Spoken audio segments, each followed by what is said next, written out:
এবং আমার টিমের কাছ থেকে আমি জানতে পারলাম ময়মনসিংহের রাইট ময়মনসিংহের ছায়াবাণীতে এটাও একটা বড় হল যেখানে প্রচুর দর্শক সমাগম থাকে। সেইখানে আজকে শুনলাম একটু আগে কোনো একটা হয়তো কোনো একটা হয়েছে, সাউন্ডের একটু সমস্যা হওয়ার কারণে আজকে হল ভাঙচুর বা এই ধরনের ঘটনা। আমি একটু সবাইকে অনুরোধ করব, দেখেন তাণ্ডব সিনেমাটা আমরা জানি যে গত কয়েকদিন ধরেই সবাই ওয়েট করছে, ইনফ্যাক্ট আমরাও ওয়েট করছিলাম। এই যে আমাদের কলাকুশলী যারা আছে তারাও আজকে প্রথমবারের মতো দেখলো, কিন্তু সবাই ওয়েট করছে। কিন্তু সবাই একটু ধৈর্য ধারণ করবেন, কারণ টিকিট পেতে একটু বেগ পেতে হবে আপনাদের, এবং যে কোনো কারণেই হোক না কেন আপনারা একটু ধৈর্য ধারণ করবেন। আপনারা এর আগেও আমরা দেখেছি যে মধুমিতা সিনেমা হলে আজকেও তালা ভেঙে যেরকম ঢোকা হয়েছে। আপনারা একটু নিয়ম শৃঙ্খলা মেনে একটু আপনাদের ধৈর্য ধারণ করে আপনার তাণ্ডব সিনেমাটা দেখেন, এবং কোনো ধরনের হলের কোনো ধরনের ক্ষতি আপনারা করবেন না, এটা আপনাদের কাছে অনুরোধ রইল। তো আমরা অডিয়েন্সকে বলবো, যারা বাসা থেকে তাণ্ডব দেখার জন্য বের হবেন ফ্যামিলি নিয়ে, তারা হয়তো হলে এসে আপসেট হতে পারেন যে টিকিট নেই। প্লিজ আপনারা অগ্রিম টিকিট করে বের হন, নাহলে কিন্তু টিকিট আপনারা পাবেন না।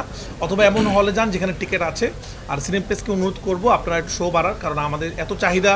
কালকে টিকিট ছাড়া 1 ঘন্টার মধ্যে আজকে সব টিকিট শেষ, এবং কালকেরও নাকি টিকিট শেষ, পরের দিনও টিকিট শেষ। তো শো না বাড়ালে আসলে অডিয়েন্সরা সিনেমা দেখতে পারবে না। তো ছায়াবাণী বিষয়টা ভাই বলেন। না, ছায়াবাণীর বিষয়টার আগে আমি আপনাদেরকে আগে তথ্যগুলো দেই, যেটা আমি বলছিলাম যে বাংলাদেশে সমসাময়িক কালে সবচাইতে বড় রিলিজ।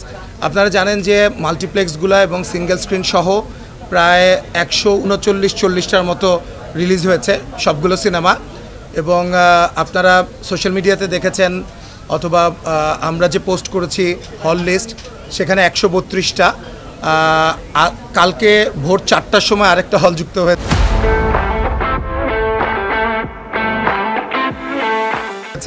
তার মানে 133টা। সো 139টা হলের মধ্যে 133টাই হচ্ছে তাণ্ডব। আমার মনে হয় শুধু 4-5টা হল বাইরে আছে। আমার মনে হয় সমসাময়িককালে এত বড় রিলিজ আমাদের তুফানের সময়ও হয়নি। এটা আমাদের জন্য একটা বড় বিষয়, দর্শকরা যে আমাদেরকে বিশ্বাস করতে শুরু করেছে। এবং আপনাদেরকে বলি, খুবই ইন্টারেস্টিং ব্যাপার, আমাদেরকে রাফি যেটা বললো এটা খুব ইম্পর্ট্যান্ট একটা বিষয় দর্শকের কাছে, দর্শকদের জন্য, যে আপনারা মাল্টিপ্লেক্সে যারা দেখতে আসছেন সিনেমা, তারা ঘর থেকে বের হওয়ার আগে অনলাইনে টিকিট চেক করেন, কারণ আগামী 2-3 দিনের টিকিট সোল্ড আউট হয়ে যাচ্ছে। সো আপনারা এসে যাতে ডিসঅ্যাপয়েন্টেড না হন, আপনারা তাণ্ডব দেখতে এসে যাতে তাণ্ডবই দেখতে পারেন, সেটা খুবই ইম্পর্ট্যান্ট একটা বিষয়। প্রয়োজনে আপনারা 2-3 দিন পরের টিকিট কাটেন, কিন্তু আপনি আগে এনশিওর করে তারপর আপনারা হলে আসুন।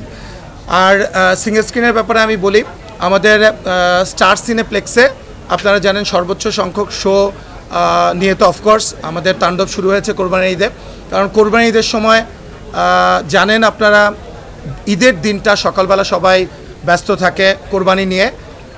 সো স্টার সিনেপ্লেক্সে এই বসুন্ধরা শাখার প্রথম শো ছিল 4:20-এ, সেই শোটা আমরা দেখলাম আজকে আমাদের আর্টিস্টদের সঙ্গে নিয়ে, আমাদের ডিরেক্টর রায়ান রাফি ছিল। সো এই যে আজকে থেকে স্টার সিনেপ্লেক্সে শুরু হলো, স্টার সিনেপ্লেক্সে প্রথম দিন কিন্তু জাস্ট 60 শোজ, এর মধ্যেই 28টা শো। আমি শিওর কালকেই আমি দেখলাম 35টা শো, আমার মনে হয় আস্তে আস্তে বেড়ে যাবে। সো 7টা আউটলেটে এই শোগুলো। এছাড়াও লায়নে আপনারা জানেন আজকে 3টা শো, কালকেই আমি দেখলাম 5টা হয়ে গেছে, টোটাল 8টা শো এর মধ্যে। ব্লকবাস্টারেও আপনার অনেকগুলো শো। সো এই 9টা মাল্টিপ্লেক্স বাদে আমাদের যতগুলো সিঙ্গেল স্ক্রিন রয়েছে, সেই সিঙ্গেল স্ক্রিনগুলোতে ইন্টারেস্টিং হলো, আগে যেটা দেখা যেত যে ধরেন আপনার গাজীপুরে যেটা অপোজিশন হল, সেই অপোজিশন হল বাদ দিয়ে আমাদের সিঙ্গেল স্ক্রিনগুলো নিত। হয়তো তাণ্ডব যেখানে চলবে তার অপোজিশন যে হল সেটা হয়তো অন্য সিনেমা চলবে। কিন্তু ইন্টারেস্টিংলি আপনার গাজীপুরেই আমি একটা এক্সাম্পল দিই, 4টা হল রয়েছে আপনার, ঝুমুর, বর্ষা, তারপর উল্কা এবং এরিন, যেটা গত কয়েক বছর ধরে খোলে নাই, নতুন এই তাণ্ডব সিনেমার জন্য খুললো। 4টা গাজীপুরের 4টা হলেই আপনার তাণ্ডব চলছে। সিলেটের 3টা হলেই তাণ্ডব চলছে। আপনার মণিহার, যশোরের মণিহারে সবচেয়ে বড়, আপনারা জানেন যে 1430 সিট, যেখানে যশোর মণিহারে, সেখানে তো অফকোর্স তাণ্ডব। এছাড়া যশোর মণিহারের আরেকটা সিনেপ্লেক্স রয়েছে তাদের, সেই সিনেপ্লেক্সটাতে ইউজুয়ালি অন্য সিনেমা যায়, এবার যশোর মণিহারের বড় হলটাতে 1430 সিটে সেটাতেও তাণ্ডব চলছে, যশোরের মণিহার সিনেপ্লেক্সেও তাণ্ডব চলছে, এভাবে সব জায়গায়। রাফি যেটা বললো এবং আমার টিমের কাছ থেকে আমি জানতে পারলাম ময়মনসিংহের রাইট, ময়মনসিংহের ছায়াবাণীতে এটাও একটা বড় হল যেখানে প্রচুর দর্শক সমাগম থাকে। সেইখানে আজকে শুনলাম একটু আগে কোনো একটা হয়তো কোনো একটা হয়েছে, সাউন্ডের একটু সমস্যা হওয়ার কারণে আজকে হল ভাঙচুর বা এই ধরনের ঘটনা। আমি একটু সবাইকে অনুরোধ করব, দেখেন তাণ্ডব সিনেমাটা আমরা জানি যে গত কয়েকদিন ধরেই সবাই ওয়েট করছে, ইনফ্যাক্ট আমরাও ওয়েট করছিলাম, এই যে আমাদের কলাকুশলী যারা আছে তারাও আজকে প্রথমবারের মতো দেখলো, কিন্তু সবাই ওয়েট করছে, কিন্তু সবাই একটু ধৈর্য ধারণ করবেন, কারণ টিকিট পেতে একটু বেগ পেতে হবে আপনাদের, এবং যে কোনো কারণেই হোক না কেন আপনারা একটু ধৈর্য ধারণ করবেন। আপনারা এর আগেও আমরা দেখেছি যে মধুমিতা সিনেমা হলে আজকেও তালা ভেঙে যেরকম ঢোকা হয়েছে, আপনারা একটু নিয়ম শৃঙ্খলা মেনে একটু আপনাদের ধৈর্য ধারণ করে আপনার তাণ্ডব সিনেমাটা দেখেন, এবং কোনো ধরনের হলের কোনো ধরনের ক্ষতি আপনারা করবেন না, এটা আপনাদের কাছে অনুরোধ রইল। এবং আপনাদেরকে জি আমার মনে হয় আমার মনে হয় বিদেশি মুক্তির ব্যাপারটা আমি চট করে একটু বলে ফেলি।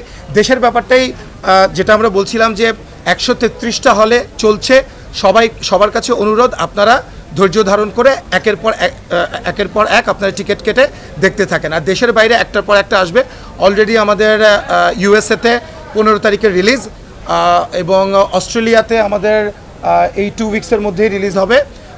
আমাদের ইটালি, সুইডেন, ডেনমার্ক, ইউরোপের যতগুলো আছে, গালফের যতগুলো দেশ আছে, প্রায় 7-8টা দেশ, আপনার ইউএই থেকে শুরু করে জর্ডান থেকে শুরু করে সব জায়গায়, এবং মালয়েশিয়াতে মোটামুটি আমাদের এটা একটা বিগেস্ট রিলিজ হতে যাচ্ছে, শুধু বাংলাদেশ না পৃথিবী জুড়ে। আমার মনে হয় আরও অনেকে আছে, আপনারা কথা শোনেন। এটা ছিল রিলিজ সংক্রান্ত, যেটা আমার দায়িত্ব আপনাদেরকে ইনফরমেশনগুলো কনভে করা, সেটা আমরা করলাম। এবং আপনারা ধৈর্য ধারণ করে আপনারা নিয়ম শৃঙ্খলা রেখে সবাই, আপনারা বিশাল একটা ছুটি পেয়েছেন এবার প্রায় 12-14 দিনের, আপনারা সবাই তাণ্ডব উপভোগ করতে পারবেন।